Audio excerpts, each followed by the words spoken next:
सर्वप्रथम ज्ञानदायिनी मां सामने को मेरा प्रणाम।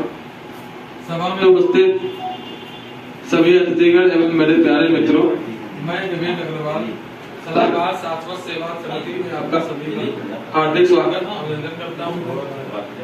जैसा कि हम सब जानते हैं कि आज दिनांक 15/4/2023 को आपकी अपनी संस्था शाश्वत सेवा समिति का सफल 1 वर्ष पूरा होने के उपलक्ष्य में आयोजित स्थापना सम्मान दिवस मनाने के लिए हम सब उपस्थित हुए हैं। देर न करते हुए आपके इस समारोह में मुख्य अतिथियों का आगमन अभी नहीं हो पाया है, कारण चुनाव और प्लस श्याम मनोहर तिवारी जी का भी फोन वार्ता हुआ तो उनसे मालूम पड़ा कि वो भी 1 घंटे में हमारी जो है इस कार्यक्रम में उपस्थित होंगे। लेकिन अब निराश करो मत करो, कुछ काम करो, जग में रहकर कुछ नाम करो। ये जन्म हुआ कि सार्थ हो, समझो जिसमें ये व्यर्थ न हो, और सब लोग की सुयोग न जाए चला। कब व्यर्थ हुआ सतमाय हुआ। आपके अच्छे प्रयास भी विफल नहीं होंगे, और जो कुछ करियो समाज के लिए सच्चे मन से निस्वार्थ भाव से परमात्मा के कई गुना तुम लौटा दिए तो है ना ही तुम सतवीर का, विवेक भाई का, और कोई माजे कोई लाख कोई।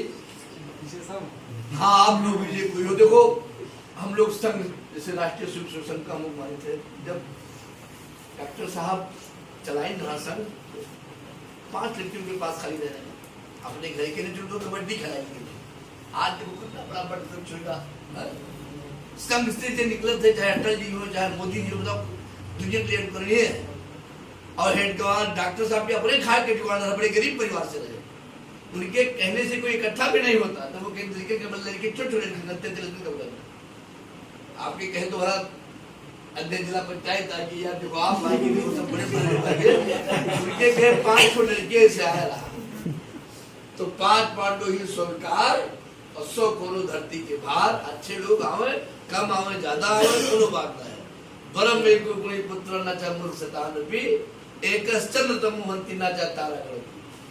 एक सूर्य होते सब पूरी दुनिया में उजाला हो जाता है, अब कल तारा हो तो मतलब ना है। तो जितने लोग हैं महाकमय लोग हैं, लेकिन सब ऊर्जावान हैं, सब निस्वार्थ भाव से काम करने वाले हैं। निश्चित रूप से आपकी संस्था बढ़ी और बलरामपुर के नाम करी, बलरामपुर के आकांक्षी जनपद के जो कलंक है ये मिटाई दी तो आज संस्था। और दूसरी संस्था से कमा के वाला बात छोड़ दो, दिमाग निकाल दो, कोई ईश्वर के ऊपर छोड़ दो बस। भारत माता की जय, जय भारत जय। तो आदमी के विस्तारवादी दृष्टिकोण के बड़ा सोचना हो चाहिए। आदमी संकुचित तो सोच विस्तृत होनी चाहिए। तुमने कोशिश ही नहीं की, नहीं हालात बदल सकते थे, और मेरे आंख के आंसू तेरे आंख से बह सकते थे।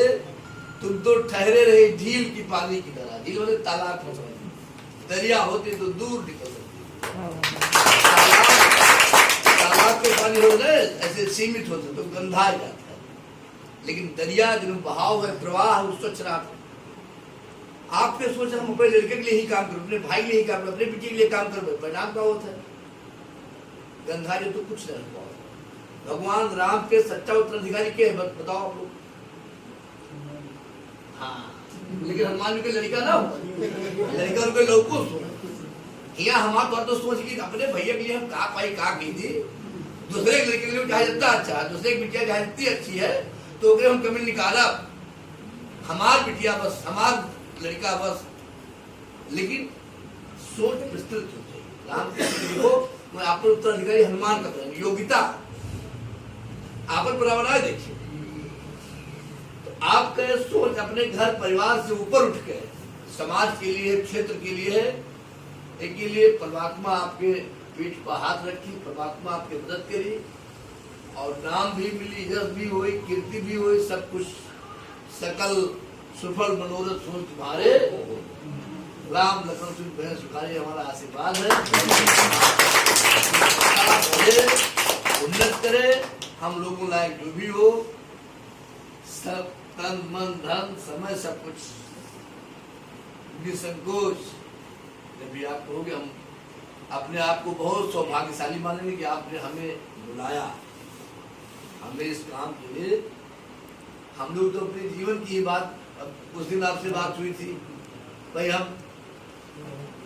हम लोग हमारी 4 साल की उम्र में हमारी माता जी का निधन हुआ था, 6 साल की उम्र में पिताजी का, अब 12-14 साल की वजह से हमारा हाथ, इनसे हम कह रहे थे कि हम चाहते तो हम भीख मांगने लगते कि भरोसा आसान काम था, हाथ में भीख दे दो, लेकिन हम भीख तो नहीं मांगे। हम कोई तो जितने लोग हैं वहां कम ही लोग हैं, लेकिन सब ऊर्जावान हैं, सब निस्वार्थ भाव से काम करने वाले हैं। निश्चित रूप से आपकी संस्था बढ़ी और बलरामपुर के नाम करी, बलरामपुर के आकांक्षी जनपद के जो कलंक है ये मिटाई दी तो आज संस्था। सभी सम्मानित जनों को, मैं आर्या तिवारी वर्तमान में बीएड की छात्रा हूँ और आप सभी के समक्ष भारत माता की शान में व अपने भारतीय कल्चर पे गर्व करते हुए कुछ चीजें बोलना चाहती हूँ। जैसे कि हमारे राष्ट्रपिता महात्मा गांधी जी एक राम राज्य की कल्पना करते थे। तो राम राज्य आप सभी को पता होगा कि एक ऐसा राज्य जिसे हम पॉलिटिकल साइंस में यूटोपिया भी बोलते हैं, एक ऐसा राज्य जिसमें हमें न किसी सरकार की जरूरत है, न किसी धर्म की जरूरत है। वहां पर जनता ऐसी होगी कि उसे ना सिखाने की जरूरत है, ना कुछ बताने की जरूरत है। मतलब ऐसा समाज होगा जहाँ पे सब कुछ समृद्ध होगा, सब कुछ अच्छा होगा, लेकिन ये सिर्फ कल्पना मात्र है। ऐसा वर्तमान में हो पाना मुश्किल है। पर जैसा कि शाश्वत सेवा समिति जैसे और भी एनजीओज हैं, वो ये कार्य कर रहे हैं कि गांधी जी के राम राज्य के मार्ग पर हमारा भारत आ सके, उसके लिए ये कार्य हो रहा है। और जैसा कि आपने कहा कि मानवता सबसे बड़ा धर्म होता है, पर कुछ विदेशी या पाश्चात्य फिलोसफर्स ये मानते हैं कि मानव जो होता है वो मूलतः स्वार्थी होता है। वो किसी भी स्वार्थ के बिना अपनी बाएं हाथ की कानी उंगली भी नहीं हिलाता है। तो हमारे पाश्चात्य लोगों ने हमारे भारतीय कल्चर को बहुत प्रभावित किया है, लेकिन हमें जरूरत है अपने कल्चर को समझने की, अपने भारतीय चीजों पे गर्व करने की। और समय समय पर कुछ लोग जन्म लेते हैं या अवतार लेते हैं, ऐसी संस्थाएं आती हैं जो जनता को अवेयर करती हैं और सिखाती हैं कि असली मानवता क्या है और हमें अपने ही कल्चर पे गर्व करना चाहिए, ना कि दूसरे के हिसाब से चलना चाहिए। मैं गर्व करती हूँ कि मैं एक भारतीय हूँ, वह गर्व करती हूँ कि मैं इस संस्था से जुड़ी हुई हूँ, क्योंकि ये जो संस्था है वो गीता के मार्ग पर चलती है। जैसा कि श्री कृष्ण ने उसमें कहा था, निष्काम कर्म के बारे में उन्होंने बताया था कि कर्म करो, फल की चिंता मत करो, ईश्वर सब कुछ देख रहा है। तो इस फिलॉसफी के साथ में हमारी ये संस्था बनी है और मैं आशा करती हूँ कि एक साल में जितना भी चरम उत्कर्ष पे यह पहुंच गई है और आगे भी निरंतर कार्य करते हुए बढ़ती रहे, आप सभी का सहयोग मिले। लास्ट में मैं 2 लाइन्स अपने भारत माता की शान में बोलना चाहती हूँ। चाहती हूँ कि कोई नेक काम हो जाए, मेरी हर सांस देश के ही नाम हो जाए। चाहती हूँ कि कोई नेक काम हो जाए, मेरी हर सांस देश के ही नाम हो जाए। जो सर उठे तो मेरे सामने तिरंगा हो, जो सर उठे तो